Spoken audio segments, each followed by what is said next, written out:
नमस्कार दर्शकों, स्वागत है आप सभी का हमारे इस YouTube चैनल एस्ट्रो सच पर। जय भोलेनाथ। भोलेनाथ की कृपा आप और आपके पूरे परिवार पर सदैव बनी रहे। दोस्तों, आज की इस खास वीडियो में जानेंगे कि आखिर मुख्य द्वार पर जल छिड़कने का समय क्या होता है और सही विधि क्या होती है। किस समय हमें जल छिड़कना चाहिए मुख्य द्वार पर? क्या मुख्य द्वार पर जल छिड़कने के लिए स्नान करना जरूरी है या बिना स्नान किए भी मुख्य द्वार पर जल का छिड़काव किया जा सकता है? झाड़ू लगाने से पहले या फिर झाड़ू लगाने के पश्चात जल छिड़कना चाहिए? और एक और प्रश्न आया है कि क्या पीरियड्स में हम अपने घर के मुख्य द्वार पर जल का छिड़काव कर सकते हैं या मुख्य द्वार पर दीपदान कर सकते हैं? और जल से ही जुड़ा हुआ एक और प्रश्न है आपका कि मंदिर में जो प्रतिदिन हम एक जल रखते हैं, उस जल का हमें क्या करना चाहिए, किस प्रकार प्रयोग करना चाहिए? क्या हम उसे खाने में प्रयोग कर सकते हैं या फिर हम किसी पौधे में डाल सकते हैं? उस जल का उपयोग किस प्रकार से होना चाहिए? और मुख्य द्वार पर जल छिड़कने से संबंधित आपका अगला प्रश्न है कि कई ऐसे लोग हैं जो कि फ्लैट में रहते हैं, कुछ ऐसे लोग हैं जो कि किराए के मकान में रहते हैं, एक ही कमरे में रहते हैं, तो उन्हें अपने घर पर मुख्य द्वार पर दीपदान किस प्रकार से करना चाहिए, जल किस प्रकार छिड़कना चाहिए, मतलब वो किस जगह को मुख्य द्वार मानकर वहां पर मुख्य द्वार से जुड़े हुए उपाय करें। तो आज की वीडियो पूरी तरह से आपके प्रश्नों पर ही आधारित है, इसलिए बहुत महत्वपूर्ण है, पूरा जरूर देखिए। और यदि आपको आज की वीडियो अच्छी लगे तो इसे लाइक भी जरूर कीजिए, क्योंकि आपके लाइक, आपके कमेंट्स ही मेरे लिए एकमात्र जरिया हैं जिनसे मुझे पता चलता है कि आपको यह वीडियो अच्छी लगती है और आपके लिए वीडियो उपयोगी है।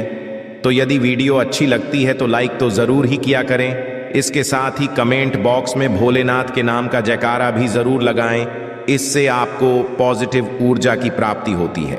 और यदि आपका कोई भी सुझाव हो, कोई भी प्रश्न हो या फिर कोई भी विशेष वीडियो देखना चाहते हैं तो उसके लिए भी कमेंट बॉक्स में ज़रूर लिखें। चैनल पर पहली बार आए हैं, यदि अभी तक आपने चैनल को सब्सक्राइब नहीं किया है तो आज के वीडियो यदि आपको अच्छी लगे तो चैनल को सब्सक्राइब ज़रूर करें और बेल बटन को भी प्रेस कर लीजिए। तो इससे ये होगा कि इस चैनल पर जो भी नई वीडियो अपलोड होंगी उनकी नोटिफिकेशन आपको सही समय पर प्राप्त होगी। तो अब जानते हैं कि मुख्य द्वार पर जल छिड़कने का सही समय क्या होता है और सही विधि क्या होती है। तो देखिए, यदि आप मुख्य द्वार पर जल छिड़कते हैं तो आपको ध्यान रखना है कि जल आप एक दिन पहले ही, मतलब रात को सोने से पहले, एक पात्र में, कोई भी आप पात्र सकते हैं, जैसे कि आप एक तांबे का भी पात्र ले सकते हैं। तांबे का ना हो तो आप पीतल का ले सकते हैं, स्टील का ले सकते हैं, चांदी का ले सकते हैं। जो भी पात्र आपके पास उपलब्ध हो, एक लोटे में थोड़ा सा गंगा जल डाल दीजिए और उसके ऊपर शुद्ध जल भर दीजिए। और हाँ, गंगा जल ना हो तो भी परेशान होने की आवश्यकता नहीं है, सिर्फ शुद्ध जल से भी आप पत्र को भर सकते हैं। जल से भरे पात्र को अपने घर की रसोई में रख दीजिए। अब जैसे कि आप अगले दिन सुबह उठकर इस जल का छिड़काव अपने घर के मुख्य द्वार पर करेंगे। अब बहुत से भक्तों के प्रश्न आए हैं कि क्या हम स्नान से पहले ये जल छिड़क सकते हैं या फिर स्नान करना जरूरी है। देखिए, मुख्य द्वार पर जो सुबह सवेरे सबसे पहले जल छिड़का जाता है, जैसे कि जो रसोई में रखा हुआ जल होता है, ये एक तरीके से उपाय के तौर पर किया जाता है। घर में किसी भी प्रकार की परेशानी हो, किसी भी प्रकार के दुख दर्द रहता हो, गरीबी हो या फिर कलह क्लेश बहुत अधिक रहता है, मतलब किसी भी प्रकार की नेगेटिव ऊर्जा से आप परेशान हैं, बहुत समय से परेशानियों में ही घिरे हुए हैं, तो ऐसे में घर की रसोई में जल रखा जाता है और यही जल घर के मुख्य द्वार पर सुबह उठकर छिड़का जाता है। इस जल के छिड़काव से आपके घर की कोई भी परेशानी हो बहुत शीघ्र समाप्त हो जाती है। उपाय को करने से आपके घर में सुख समृद्धि भी आती है, कलह क्लेश से भी मुक्ति मिलती है, बीमारियों से भी मुक्ति मिलती है। मतलब देखिए, किसी भी प्रकार की मानसिक परेशानी हो, शारीरिक परेशानी हो, आर्थिक तंगी हो या आपके घर में कोई वास्तु दोष हो, किसी भी प्रकार का ग्रह दोष हो, जैसे कि कई बार ऐसा होता है कि कई लोगों के ऊपर कई प्रकार के बुरे ग्रह दोषों का प्रभाव होता है, जिसकी वजह से घर में परेशानियां सदैव बनी रहती है। तो ग्रह दोषों के प्रभाव से भी आपको मुक्ति मिलती है, दोष और पितृदोष भी समाप्त होता है। इसके साथ ही जैसे कि बहुत से लोगों के प्रश्न होते हैं कि उनके ऊपर किसी ने कुछ कर करा दिया है, उनके परिवार में किसी भी प्रकार की पहले कोई परेशानी नहीं थी, किंतु अभी कुछ समय से परेशानियां लगातार आती ही जा रही हैं और कोई रास्ता नहीं मिल रहा है। परेशानी से निकलने का तो किसी के भी किए कराए, तंत्र मंत्र का प्रभाव हो, किसी की बुरी नजर का प्रभाव हो, तो भी आपके इस उपाय से मतलब इस एक लोटे जल से आपकी परेशानी स्वतः ही कुछ दिनों में हो जाती है। तो यह घर की सभी परेशानियों से मुक्ति पाने का रामबाण और सबसे सरल, सबसे आसान उपाय होता है जो हमारे शास्त्रों में वर्णित है। तो आप अपने घर की रसोई में एक लोटा जल रखें, रात में भरकर और प्रातःकाल जल्दी उठकर उसी जल से अपने घर के मुख्य द्वार पर छिड़काव कीजिए। अब जैसे कि बहुत से लोगों के प्रश्न आते हैं कि यह जल हमें किस समय अपने घर के मुख्य द्वार पर छिड़कना चाहिए, तो देखिए, सुबह सूर्योदय होने से पहले इस जल का छिड़काव आपके घर के मुख्य द्वार पर हो जाना चाहिए।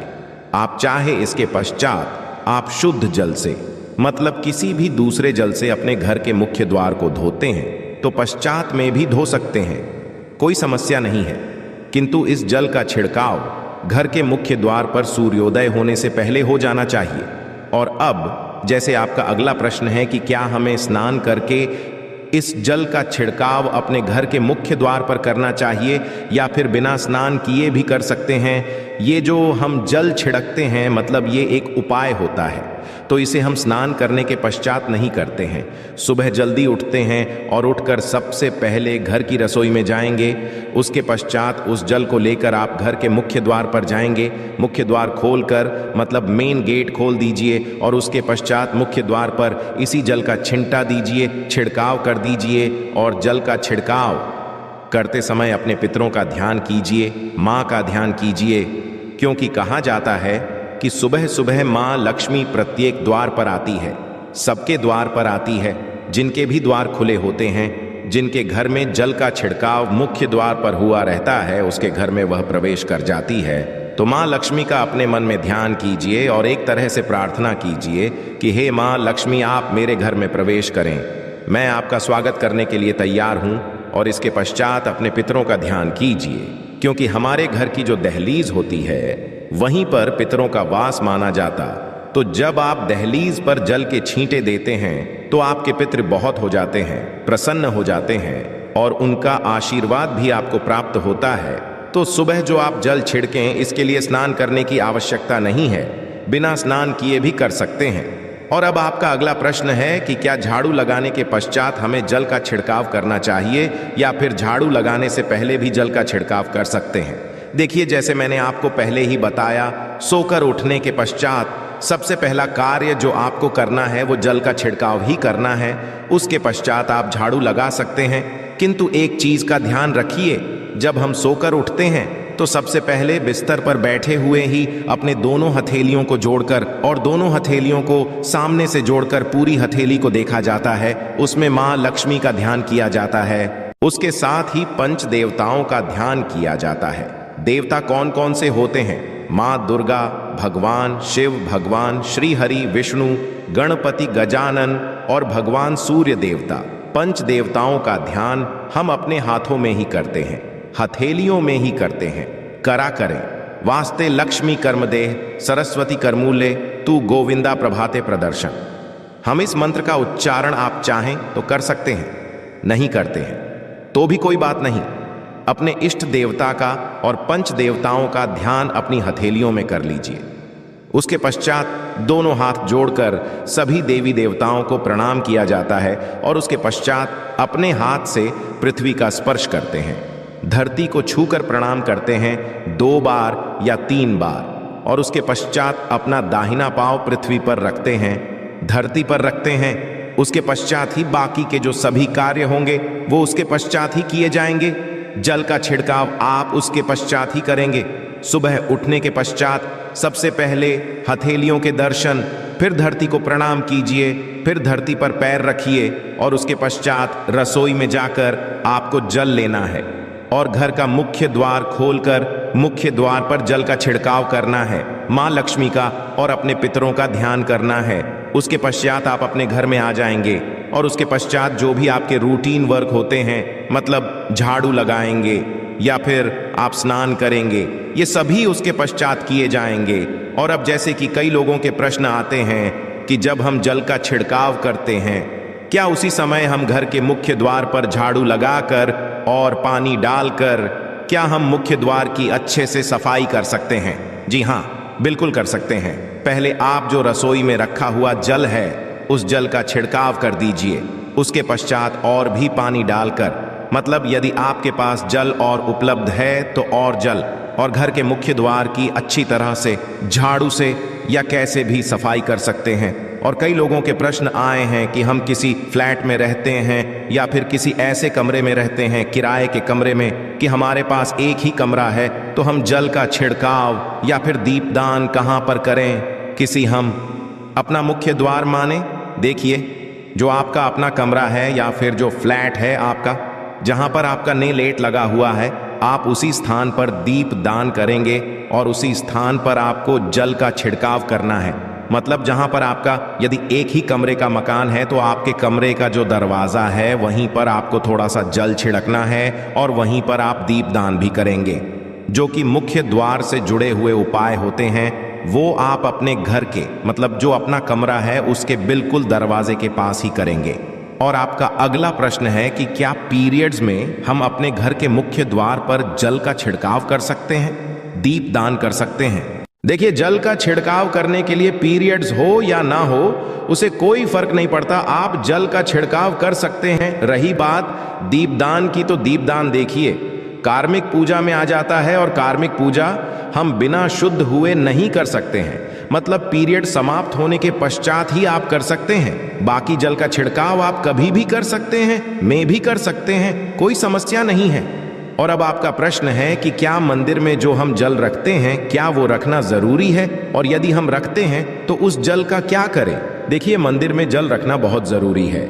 जल एक ऐसी चीज होती है जिसमें सभी प्रकार की जो एनर्जी होती है ऑब्जर्व हो जाती है। तो जो हम पूजा पाठ करते हैं, मंत्रों का जप करते हैं या वहां पर प्रार्थना करते हैं, जो भी हमारे अपने मन की कामना भी कहते हैं, से तो सभी चीजें उस जल में समाहित हो जाती हैं। इसलिए पूजा करने से पहले घर के मंदिर में एक लोटा जल रखा जाता है और उसके पश्चात दीपदान, मतलब एक दीपक प्रज्वलित कर दिया जाता है। यह अग्नि और जल का एक तरह से बैलेंस भी हो जाता है और इसलिए शास्त्रों के अनुसार घर के मंदिर में एक लोटा जल भी सदैव होना चाहिए और दीपक भी प्रज्वलित करना चाहिए। तो अब इस जल का करना क्या चाहिए? देखिए, हम जल रखते हैं, सुबह की पूजा में रखते हैं, मतलब सुबह जो हम पूजा करते हैं प्रातः कालीन पूजा, उस समय जल रखा जाता है और वो जल हम अगले दिन उठाते हैं। मतलब जब आप अगले दिन पूजा करने जाते हैं, स्नान इत्यादि करने के पश्चात तो आप उस जल को उठाते हैं। सबसे पहले तो उस जल का प्रयोग सुन लीजिए। आप अपने घर के सारे कमरों में, मतलब पूरे घर में उस जल का छिड़काव करते हैं। इससे आपके घर का शुद्धिकरण हो जाता है, क्योंकि वो बहुत ही पॉजिटिव एनर्जी से भरा हुआ जल होता है। उस जल का छिड़काव करने से किसी भी प्रकार की नेगेटिव ऊर्जा का प्रवेश आपके घर में नहीं होता। किसी भी प्रकार की परेशानी आपके घर में हो, यदि आप नियमित तौर पर उस जल का छिड़काव करें अपने घर में, तो निश्चित ही आप परेशानियों से मुक्ति पा जाते हैं। कि ये कराएं, तंत्र मंत्र के प्रभाव से मुक्ति पा जाते हैं। इसका उपाय आप कर सकते हैं। जैसे कि घर में कोई बीमार है तो आप इस जल को उस व्यक्ति को पीने के लिए दे सकते हैं। और ये जल इतना पावरफुल होता है कि इस जल को पीने से बड़ी बीमारियों से, मतलब लंबी बीमारियों से भी धीरे धीरे राहत मिलने लग जाती है। कई बार होता है ना कि आप लोगों के प्रश्न आते हैं कि दवाई तो हम कर रहे हैं किंतु दवाई हमें लगती ही नहीं है, दवाई का कोई प्रभाव ही देखने को नहीं मिलता। तो ऐसे यदि उस जल को पीने के लिए रोगी को दिया जाए तो बहुत अच्छी दवाइयां काम करने लग जाती हैं। और जैसे कि परिवार में यदि बहुत अधिक कलह क्लेश रहता है, सदैव आपस में सामंजस्य बनता ही नहीं है, आपस में हर बात पर मतभेद होता है, तो परिवार के सभी सदस्य इस जल में से यदि थोड़ा थोड़ा पीते हैं तो धीरे धीरे विचारों में परिवर्तन आने लग जाता है। पॉजिटिव विचार सभी के होने लग जाते हैं और आपस में समन्वय होने लग जाता है। कलह क्लेश और मतभेद सदैव के लिए समाप्त हो जाता है। और मंदिर में रखे हुए जल का अगला उपाय क्या है?